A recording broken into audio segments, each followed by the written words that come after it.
Buenas tardes, les decía amigos, amigas, por estar presentes en esta nueva sesión de Diálogos al Café, don Marcos Escudero.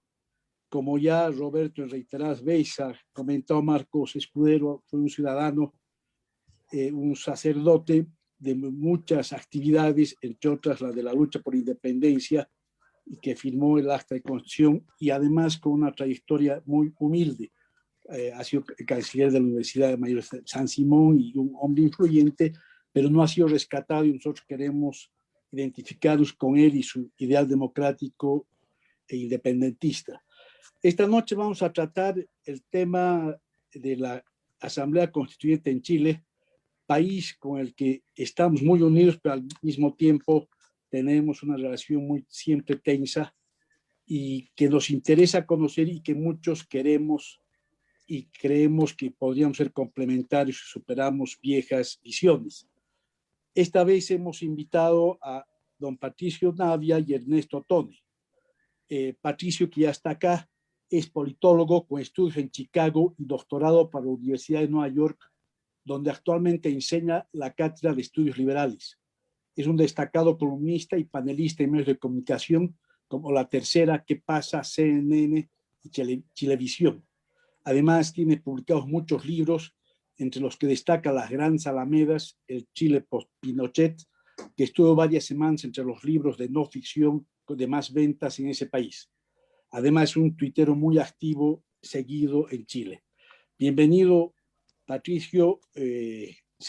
Vas a estar ante una audiencia con muchas ganas de conocer qué está pasando en Chile y cuál es la proyección. Y yo quería empezar con esto, en esta charla, Patricio, con una pequeña reflexión, ¿no? Sobre todo porque hasta hace muy poco tiempo Chile parecía un ejemplo de estabilidad política, de madurez democrática y de desarrollo económico, y era el país más exitoso. De hecho, fue el primer país de América Latina en ser admitido en el exclusivo club de la OECD, ¿no? La Organización para la Cooperación y el Desarrollo Económico. Y hoy vemos que se encuentra en un momento de enorme incertidumbre, iniciando un proceso de refundación constitucional y habiendo elegido hace poco a 155 constituyentes que van a diseñar seguramente un nuevo país a partir de algunas semanas adelante. La primera pregunta que queríamos hacerte es ¿qué factores han llevado a esta situación? Fuera de los detonantes inmediatos, por supuesto, es decir, las deudas estudiantiles, el sistema de pensiones, el tremendo shock que ha sido la pandemia para todos los países. ¿Consideras tú que hay algunos factores más profundos que permitan comprender esta salida radical que está optando ahora Chile, Patricio? Perdón. Sí, muchas gracias por la invitación. Es un placer para mí estar acá con ustedes y poder conversar y contarles un poco sobre lo que está pasando en Chile, porque creo que como países vecinos debiésemos conocernos bastante más de lo que nos conocemos. Creo que es importante para entender lo que pasa en Chile dos puntos de contexto, ¿no? El primer punto de contexto es que Pinochet, la dictadura militar en Chile, tiene un legado muy, muy importante, ¿no? El Chile de hoy se parece mucho más al Chile que quiso construir Pinochet que al Chile que quiso construir Allende, e incluso un poco más al Chile que quiso construir Pinochet que al Chile que quiso construir la Concertación, ¿no? Los gobiernos durante 30 años de centroizquierda. Entonces, hay un componente en este Chile de hoy que lo podemos pensar como Luke Skywalker, como el héroe de la Guerra de las Galaxias, que trata de rebelarse contra el padre del Chile actual, que es Augusto Pinochet.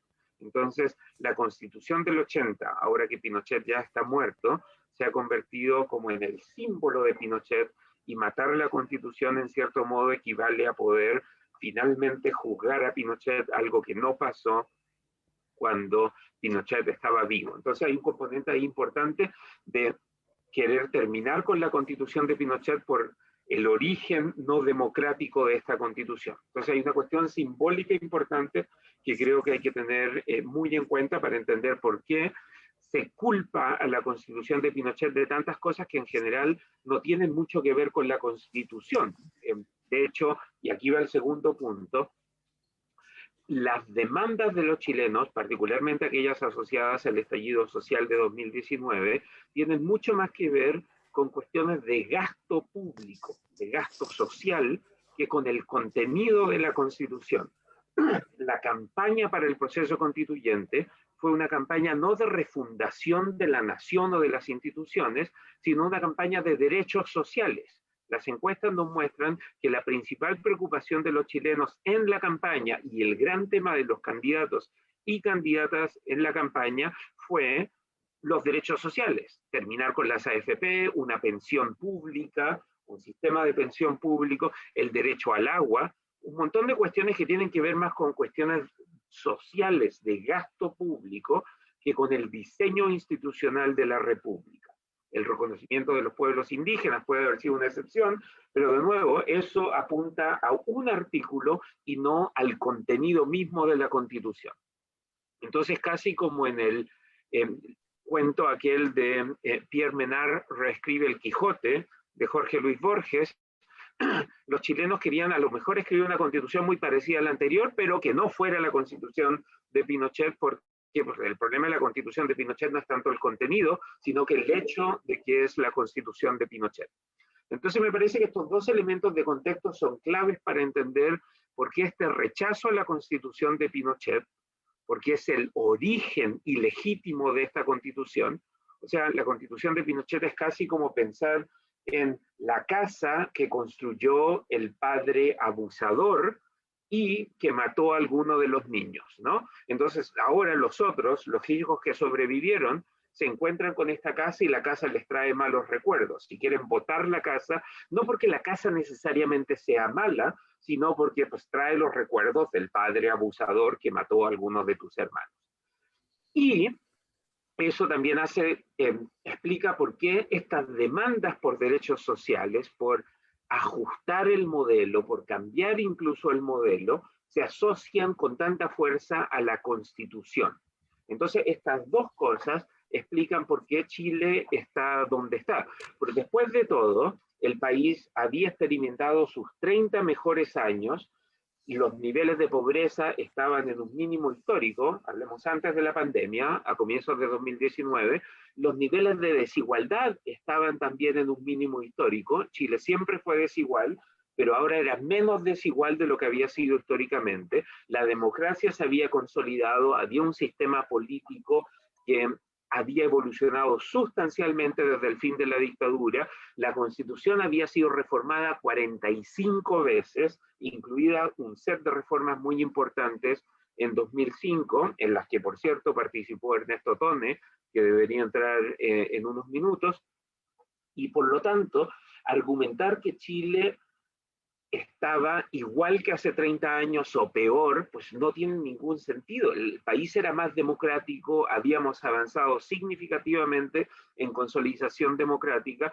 el país es un lugar donde vienen inmigrantes de otros países para vivir en Chile, porque hay una especie de sueño chileno, incluidos bolivianos que van al Antofagasta y al norte de Chile, los territorios que antes eran de Bolivia, y peruanos, colombianos, haitianos. Entonces, efectivamente hay un componente ahí algo contradictorio, pero que se puede entender por el origen ilegítimo de la Constitución de Pinochet, no que la Constitución sea ilegítima ahora, sino que su origen ilegítimo hacía que mucha gente la quería cambiar, y porque eso se juntó con estas demandas por reformas sociales, por pensiones públicas, por un Estado más grande, y ambas cosas, al juntarse, convirtieron a la nueva Constitución en esta píldora mágica que muchos chilenos piensan que al tomarnos, el país de pronto va a ser Suecia, ¿no? Nos vamos a convertir en todas las cosas que quisiéramos ser, simplemente porque vamos a poner las cosas en la nueva Constitución.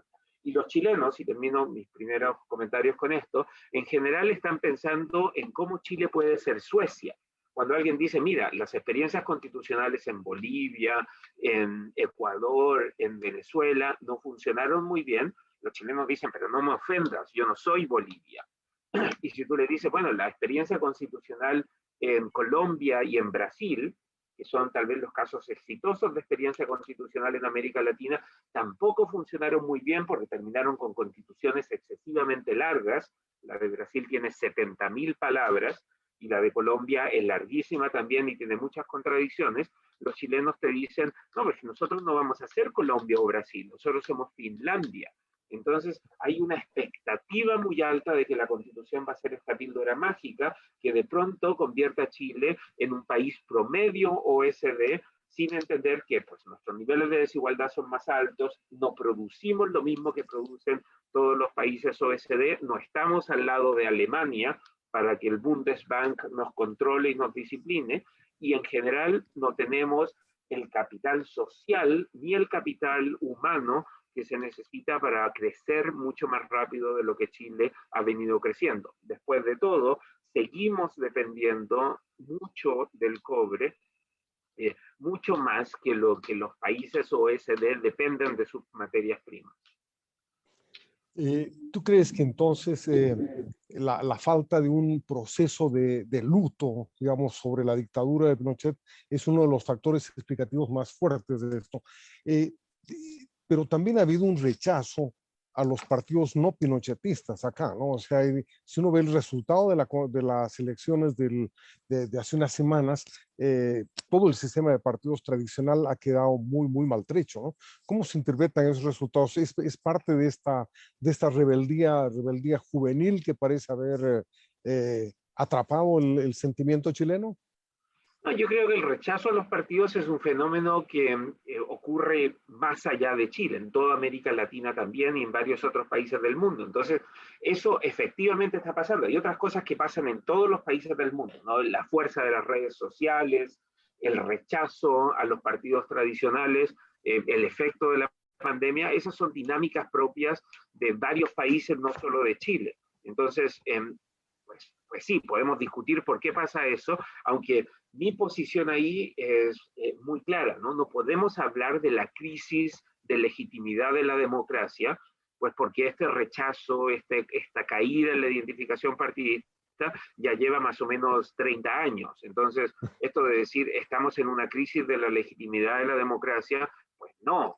Digo, si ya llevamos 30 años en eso, pues así es la democracia, ¿no? Yo tengo una tía que tiene 40 años viviendo con su pareja y siempre dice, bueno, esta situación no puede durar más. Y es como, tía, usted ya lleva 40 años viviendo con su pareja, ese es el estado de las cosas, eso es statu quo.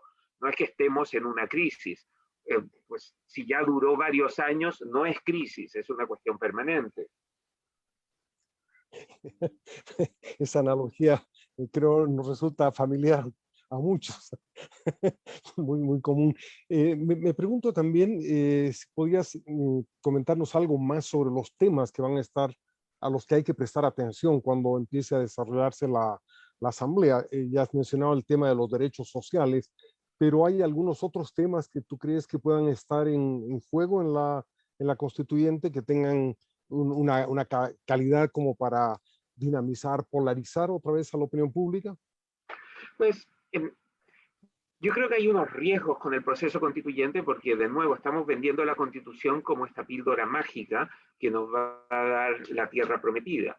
Yo argumento que la Constitución chilena va a terminar siendo un equeco, ¿no? Mis padres son chilenos, yo nací en Lima y de chiquitito viví algunos años en Perú, entonces soy un gran, por cierto, defensor del derecho de Bolivia de tener acceso al Pacífico, soberano al Pacífico, así que en eso a los que les interesa tienen un aliado. Entonces me gusta usar el concepto del equeco, ¿no? Porque este es como un dios de la abundancia. Entonces decimos, bueno, la Constitución va a decir que hay todos estos derechos y pues los derechos van a mágicamente aparecer. Creo que ese es un problema de lo que tenemos en América Latina. La Constitución más reciente, que es la de la Ciudad de México, que pues es casi como un país, garantiza, entre otras cosas, el derecho a una vida sexual plena. Lo dice la Constitución. Ahora, eso no necesariamente significa que pase o a quién vas a demandar si te sientes insatisfecho en esa dimensión.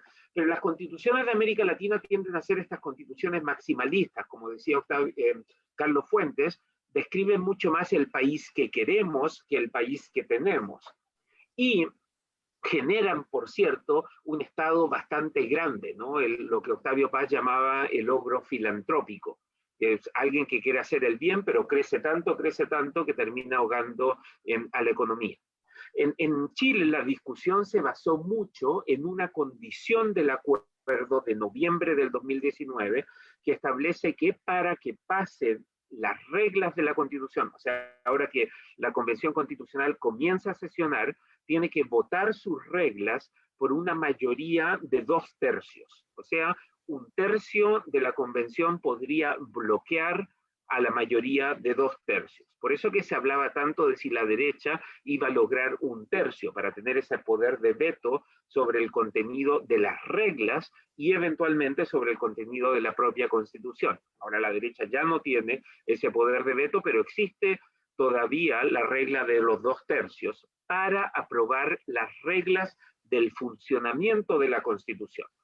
La Convención Constitucional se va a reunir a comienzos de julio, por primera vez, cuando el Tribunal Electoral sancione los resultados, que va a ocurrir a fines de junio, y después de eso se reúne la Convención. Estos 155 personas van a escoger por mayoría simple a un presidente, probablemente una presidenta de la Convención Constitucional, y después la presidenta tiene que proceder a dirigir el proceso para establecer las reglas del proceso que tienen que ser votados por una mayoría de 2/3. Bueno, como existe esa mayoría de 2/3, lo que debiésemos ver es que para poder aprobar cosas, la Constitución va a terminar siendo maximalista. Esto es, para lograr aprobar la independencia del Banco Central, por ejemplo, la Constitución va a incluir algunos mandatos adicionales para el Banco Central. No solo el control de la inflación, sino que probablemente la promoción del full empleo, ¿no? Y también la protección de la Pachamama y la igualdad de salarios para hombres y para mujeres y el control de precios de las viviendas. O sea, vamos a terminar como en Brasil, como en Colombia, incluso como en Bolivia, con una constitución bastante larga que por eso mismo tiene muchas contradicciones. Entonces, por un lado, va a haber un capítulo largo y extenso de derechos, donde van a estar listados todos los derechos posibles, los derechos de los glaciares, los derechos de los pingüinos, de los pueblos originarios, los derechos de las personas transgénero, una lista larguísima, inclusiva de derechos. Y después, en materia de institucionalidad, la Constitución va a ser un arbolito de Navidad, ¿no? Un arbolito de Pascua, con un montón de regalos y con un montón de cosas que queden inconclusas o ambiguas, y por lo tanto después se generará un periodo de incertidumbre más o menos extenso, porque pues, la Constitución va a tener todas estas cosas que son contradictorias. Entonces nos va a pasar un poco lo que pasó en Colombia, que después de promulgada la Constitución, aquí hay un plebiscito de salida, que se tiene que realizar 60 días después de que la Convención ofrezca su propuesta de Constitución, pero después de promulgada esta Constitución, lo que vamos a ver es un proceso de judicialización, porque la Constitución va a tener cuestiones bastante contradictorias en su extenso texto. Has mencionado rápidamente el tema de que hay un bloque, la derecha, que no es 2/3. ¿Puede considerarse a los otros 2/3 como un bloque? Efectivamente, ¿hay una izquierda ahí o hay una pluralidad de movimientos que se denominan progresistas, pero que en realidad son muy corporativos, muy particularistas? Son particularistas, pero comparten el rechazo al modelo, ¿no? Como quiera que se entienda este modelo. Por eso el rechazo a la Constitución de Pinochet. Entonces, si pensamos en las constituciones como casas, hay un gran acuerdo de que queremos votar la casa anterior. No estamos muy claros respecto a qué casa queremos, pero queremos que no sea como la casa anterior. Entonces, si la casa anterior tenía un baño, a esto le vamos a hacer otra cosa que se llame de otra forma, porque no queremos que tenga baño, aunque termine siendo baño. Entonces, la mayoría de los otros miembros son de izquierda, de partidos de izquierda y movimientos de izquierda, algunos bastante radicales. Tenemos además 17 representantes de grupos indígenas, algunos grupos muy chicos. Los yaganes en el sur, por ejemplo, votaron menos de 100 personas por un escaño que represente a los yaganes. O sea, los grupos indígenas, irónicamente, aquí van a estar sustancialmente sobre representados en la Convención Constitucional, y particularmente aquellos que provienen de los grupos mapuches son bastante radicales de izquierda. Una de las primeras decisiones de la Convención Constitucional probablemente va a ser la discusión de la liberación de los presos políticos mapuche que están reivindicando pues, la nación. Chile va a ser el Estado plurinacional de Chile, ahí le vamos a copiar a Bolivia, vamos a hacer un Estado plurinacional en la Constitución, pero algunos de estos representantes mapuches son bastante radicales. Hay Natividad Yanquileo, por ejemplo, era vocera de uno de los grupos más radicales mapuches separatistas, digamos, que quieren su propia nación y no está claro si quieren ser parte del Estado chileno. Entonces, los miembros de la convención en general van a hacer posiciones bastante radicales de izquierda. En cuanto al núcleo del modelo, digamos que es básicamente la libertad de mercado, el mercado competitivo, la libertad de inversiones, etcétera. ¿Tú crees que hay algo de eso que pueda ser afectado severamente y que ponga en riesgo el futuro de Chile? Pues en general creo que los chilenos quieren más Estado, ¿no? Entonces los chilenos estaban como, no sé, en el desierto y llegaron frente al río Jordán, y en los años 90 vieron la tierra prometida. Y cuando llegaron frente a esta tierra prometida se dieron cuenta que había algunos chilenos que siempre habían vivido en la tierra prometida mientras ellos estaban ahí en el desierto pasando hambre. Pero vieron esta tierra prometida donde fluye leche y miel. Entonces a los chilenos no les convence esta idea de acá hay otra tierra prometida bolivariana, vámonos para allá, o una tierra prometida argentina. La gente dice, no, ahí está la tierra prometida, yo quiero que me dejen entrar. Quiero ser parte de este modelo, pero quieren mayor protección estatal, quieren mayor seguridad social, quieren un Estado más grande. Igual y después se arrepienten porque pues, quieren la eficiencia del sector privado, o sea, quieren que el Estado se haga cargo de el agua, por ejemplo, y que todos tengan el derecho social al agua y que el agua sea gratuita, pero quieren la eficiencia del sector privado. Entonces, ahora tienen agua, tienen que pagar por el agua, pero después el agua va a ser estatal y van a esperar que el Estado sea tan eficiente como el sector privado, pues, y muchas veces el Estado no termina siendo igual de eficiente. Pero en general, mi sospecha es que los chilenos están bastante acostumbrados al modelo de competencia de mercado, ¿no? Pero tienen algo de nostalgia por el Estado, porque el Estado está relativamente ausente.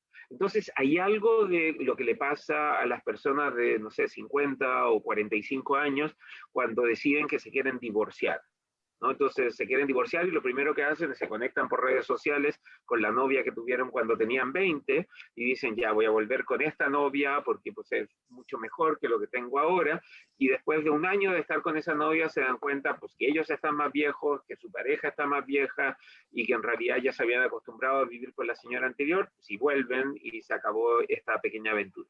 Algo de eso va a haber, creo, cuando los chilenos digan, mira, este Estado más grande que queríamos, en realidad no es tanto lo que queríamos, lo que quería era ser parte de la fiesta, no iniciar una nueva fiesta. O sea, los chilenos querían entrar a la fiesta del desarrollo y sentían que estaban fuera o que no podían entrar de la forma que querían, y ahora están diciendo, el Estado me va a dejar entrar. Pero una vez que vean que el Estado en realidad organiza una fiesta distinta, la gente va a decir, no, la otra era la fiesta que yo quería, queremos volver ahí. Y yo sospecho, y aquí me anticipo un poco, que al final nos va a terminar pasando en Chile lo que le pasó a Colombia, ¿no? Después de su nueva constitución, pasaron unos años, pero 12 años después, los colombianos escogieron a Álvaro Uribe, y desde entonces, Uribe ha ganado 4 de las últimas 5 elecciones presidenciales en Colombia, o sus candidatos, ¿no? 4 de las 5. Entonces, creo que sería útil que los chilenos leyeran un poquitito más a Karl Marx. Algunos hablan harto de Marx, pero no lo leyeron. En particular, el 18 Brumario de Luis Bonaparte, donde Marx explica que cuando la revolución comienza, la clase media, la pequeña burguesía, se suma entusiastamente a la revolución, pero a medio andar, cuando la anarquía y el caos empiezan a dominar, pues la clase media se asusta, traiciona al proletariado y se une a la burguesía en esta reacción autoritaria. Entonces, porque después de todo la clase media tiene cosas que perder, no así el proletariado, que como decía Marx, solo puede perder sus cadenas.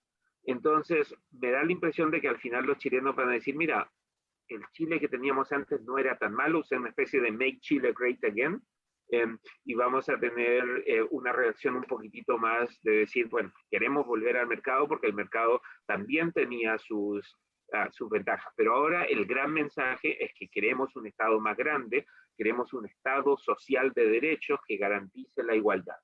Y pues el problema que ustedes lo saben y lo sabemos también todos aquellos que estudiamos algo de historia, es que pues el riesgo es que terminemos siendo todos igualmente pobres. En el anterior proceso de reformas en América Latina se hablaba mucho, en el debate era muy intenso sobre la forma de organización del Estado, el presidencialismo, parlamentarismo, este tipo de cuestiones. ¿Hay algo de eso en el debate chileno? ¿Se podría esperar algún cambio en la estructura institucional del Estado? Pues no sabemos todavía. Hay mucha gente que dice que Chile tiene un sistema presidencialista muy fuerte y que debiésemos hacerlo menos fuerte, pero ahí no está para nada claro qué significa eso, ¿no? En Chile, 1 de cada 3 leyes que se promulgan son iniciadas por legisladores, no por el presidente. El presidente controla la agenda legislativa a través del uso de urgencias, pero en la práctica los legisladores tienen la capacidad de bloquear al presidente y forzarlo a negociar. Pero probablemente vamos a avanzar un poco más en la línea de Juan Lins o Arturo Valenzuela hacia un sistema menos presidencialista y un poco más descentralizado. Pero esa no fue la preocupación ni de los electores ni los temas de los candidatos en campaña. Es una preocupación de algunos intelectuales, pero en general la preocupación de la gente es que quieren tener una pensión pública y quieren tener derechos de agua. No están discutiendo en las calles si va a haber un sistema presidencial o parlamentario. Ahora bien, y este creo que sí es un tema relevante, nuestra forma de hacer la Constitución es bastante extraña, porque a la par del proceso constituyente, o sea, el proceso constituyente parte en julio de 2021 y termina supuestamente en julio de 2022. Y ahí vamos a tener un plebiscito de salida, pero a la par de este proceso, en noviembre de 2021 vamos a escoger presidente y Congreso con las reglas antiguas, con la Constitución de Pinochet. Ese presidente y ese Congreso asumen en marzo de 2022 y se van a tener que quedar allí esperando a que la Convención Constitucional termine de redactar su texto, porque no pueden hacer reformas porque no saben cuál va a ser el contenido de la Constitución. Entonces vamos a tener un periodo de ajuste un poco difícil. El próximo presidente de la República va a asumir en marzo del 2022 con las reglas antiguas, con un Senado y una Cámara, y en una de esas la Constitución dice que tenemos sistema unicameral. Entonces va a haber ahí una contradicción, pero por sobre todo el presidente y el nuevo Congreso no van a poder hacer mucho. Eso como cuando ustedes se casan, pero no se pueden ir a vivir con su nueva pareja por unos 6 o 8 meses, porque pues, la pareja anterior todavía no se va. Entonces vamos a tener esta nueva Constitución 8 meses después de que asuma el nuevo gobierno, el nuevo presidente y el nuevo Congreso. Eso no tiene mucho sentido. Un último tema que me parece importante para comprender esta cuestión es una reforma que fue muy costosa para Bolivia, todavía la estamos sufriendo y no podemos dejarla, es la reforma del sistema judicial. Bolivia se decidió elegir popularmente a los magistrados y bueno, estamos en un berenjenal tremendo, no podemos salir de él porque el sistema judicial ha perdido totalmente independencia, ¿no? En cambio, en Chile, claro, el sistema judicial mucho más independiente, mucho más fuerte, mucho más sólido, pero quizás podrían también meterle mano al tema y generar mayor incertidumbre todavía si es que eso está en juego. Potencialmente podría ocurrir. El problema de las convenciones constitucionales es que se pueden ir en cualquier dirección y se pueden poner muy creativos, ¿no? O sea, pasar de ser la República de Chile a la República Plurinacional de Chile, pues hasta puede tener sentido, pero la convención se puede poner mucho más creativa y hacer una serie de otras cosas como las que tú mencionabas. Ahora bien, tanto el Poder Judicial como el propio Tribunal Constitucional, anticipando que sus espacios de poder están amenazados, han ya actualizado su comportamiento, ¿no? En el caso del Tribunal Constitucional, han decidido, pues, actuar de forma bastante inconstitucional, porque los retiros de los fondos de pensiones, que han sido gran noticia en Chile, el último fue sancionado como constitucional por parte del Tribunal Constitucional cuando claramente no lo era. Pero el Tribunal Constitucional está diciendo, bueno, yo no voy a frenar algo súper popular porque quiero seguir existiendo en la nueva Constitución. Así que lo voy a dejar pasar porque me interesa mucho seguir existiendo en la nueva Constitución y no quiero convertirme en el guardián de la Constitución de Pinochet. Aunque es el Tribunal Constitucional que supuestamente tiene que hacer valer y hacer respetar la Constitución. Pero ya están todos pensando en la nueva Constitución, porque la Constitución de Pinochet ya está muerta, entonces están todos actualizándose, incluida la Corte Suprema, que está diciendo, pues para evitar eso que dice Roberto, vamos a ponernos un poquitito más progresistas ahora para que no seamos nosotros el objeto del odio, de la reforma, de la revolución, que quieren instaurar algunos desde la Convención Constitucional.